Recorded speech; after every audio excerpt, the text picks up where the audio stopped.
G'day, Troy here from FM Scout, and today we've got another team guide with FC United of Manchester. But before we kick off into the video, I'd just like to invite you all over to my personal channel, FM Live. On there I have some tips, tricks and guides videos, and also there's a Let's Play series coming up. Also guys, if you go over to the FM Scout Twitch channel, we've actually got a FC United of Manchester series going at the moment. We're a fair few seasons in and we're in the Premier League, so go over to that and say hello. Okay, FC United of Manchester were actually formed not too long ago, back in 2005. The club was founded by actual Manchester United supporters who were opposed to the Glazers takeover of the club. So back in 2005, they entered the North West Countries Football League in Division 2, slowly rising up to the Valderrama National League North. The club have poor to basic facilities overall, so poor training facilities and basic youth facilities, also basic in their youth recruitment. So there's plenty of room for you there to grow. The club have no affiliated clubs at the minute, so it'll be a good idea to look for a senior club as soon as you take over. As you all know, it's a good way to make some income and also get some loan players, and some pretty decent loan players. So for the first season, you actually predicted to finish 15th, paying 39-1 by the bookies. The board, however, predict you to finish or want you to finish in the top half. So that's a little bit of a challenge in itself, and I think you do need to strengthen the squad and add a little bit more depth through the squad. Finances for a small club and a new club, they're pretty decent. You've got 87k in the bank, a little bit in the transfer kitty at 8,000, but you'd probably want to bring that all the way down to zero. Look for some free transfers and look for some loan deals, and I think you've got about £900 left to spend in the wage budget. For your coaching staff, as soon as you come in, you would want to get a scout in, seeing that you don't have any. For the coaching staff, you are stacked, so you've got the required amount or the amount allowed by the board. You might want to ask for some more, but for the team you have, they're pretty poor. Okay, for the coaching staff, my general rule of thumb when I'm playing in the lower league is not to get rid of any of the coaching staff, mainly because I can't afford to pay their mutual termination. But there are rules in certain cases where you can actually be paying less in wages, and that includes the mutual termination fee. So we'll have a look at the goalkeeper coach, and he's getting £300 per week. And as you can see, he is a terrible coach. So we'll just have a closer look. So in this goalkeeping attribute, he's only 5, and then he's got tactical and technical at 1. Moving over to the mental attributes, and they're okay, but I think we can do a little bit better. Okay, so for this guy, we're going to terminate his contract, and the fee is going to be $7,000. So what you need to do after that is have a look at the staff you can get in. Well, to be honest, it'd probably be a better idea if you do that beforehand. So as you can see, we've got Jason Brown here. His goalkeeping coaching attribute is at 14, tactical at 8, and technical at 4. Determination very high for a younger coach. That's pretty decent. Level of discipline at 16, which is very good as well, and motivating at 10. So if we offer this guy a contract, he'll accept 200. But I think I can get it down a little bit further, and I'll play around with what I can actually do. Okay, so in this example, Jason Brown has actually accepted a wage of £150 per week. Now, the other guy was on £300, so that's going to save us £150 per week. If you add that over the year, it's actually a saving of £7,800. So for the club, we've actually saved £800 for the year, and we've got a lot better coach.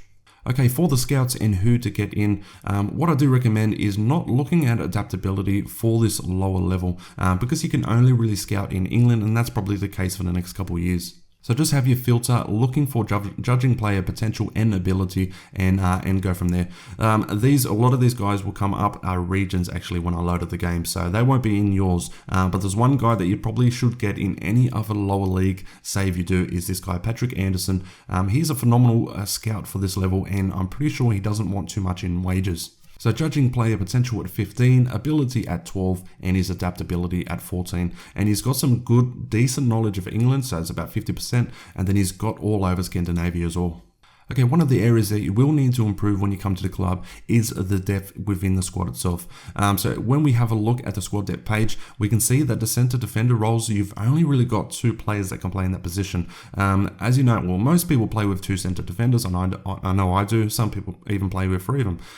But this club only has 2, so you do need to look at getting some centre defenders in straight away. An area where you're probably stacked and probably stacked too high is in your striker roles. So you've got 6 strikers. It's probably too many going into this. For my tactic, you will see that in a second. I've got 2 strikers, but I really only need maybe 4, 5 at a stretch. Okay, this is your squad overall, and as I said, only 2 center defenders and no one else can really play there. So you do need to strengthen that in that area, and also probably a right back or a left back as well. In the center of the park, you're pretty well stacked. You've got a fair few players there. I'll be playing with 2 central midfielders.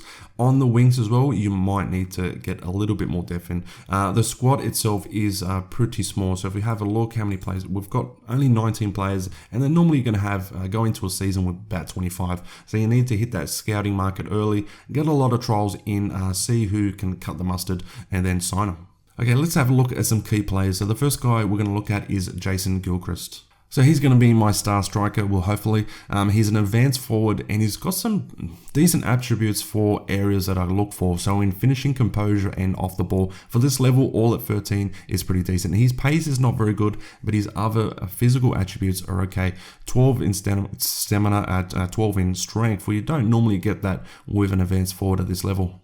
Next guy we'll have a look at is George Thompson. He's going to be my main playmaker and a pivotal point in this side. Passing at 14, which is very good.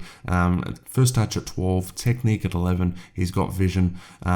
His other attributes, or his physical attributes, are not very good. His strength is only 4. Stamina needs a little bit of work on him.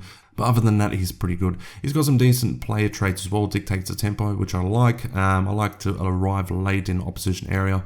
And he switches the ball as well. I don't really like diving into tackles, especially since his tackling is only 7.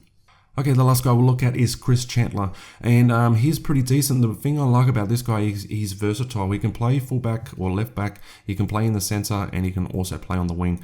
He's most suitable for the role and duty is on a wing support, and that's probably where I use him, maybe as a wing back. Add a little bit more to a lower league team than most people have, but crossing is okay, dribbling is okay, passing very good. His defending is needs a little bit of work, so his positioning and his marking is pretty terrible, but tackling is okay at 9.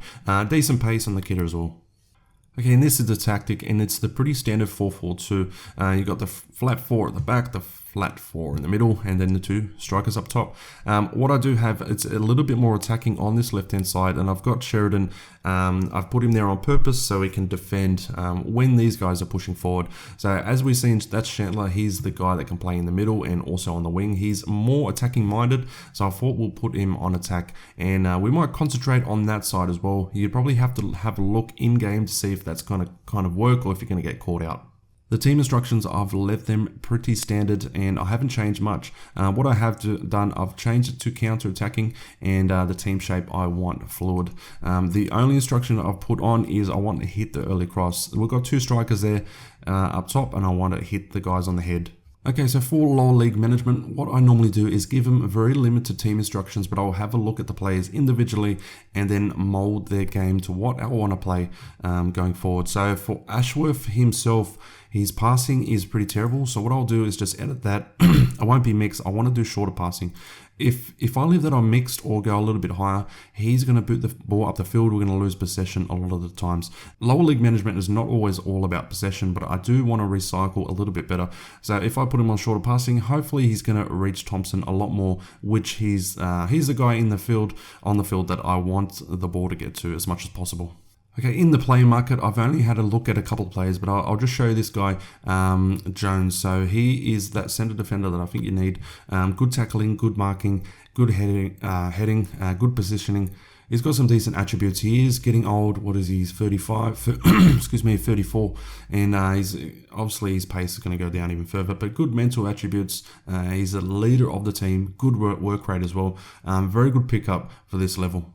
Alright guys, I'll leave it there, and if you liked the video, please give us a like on the video. If you're new to the channel, please subscribe. And if you've had success with FC United of Manchester, let us know in the comments below. Where are you up to? What season? How long did it take you to get to Premier League? Anything and everything in between. Alright guys, I'll leave it there. See ya.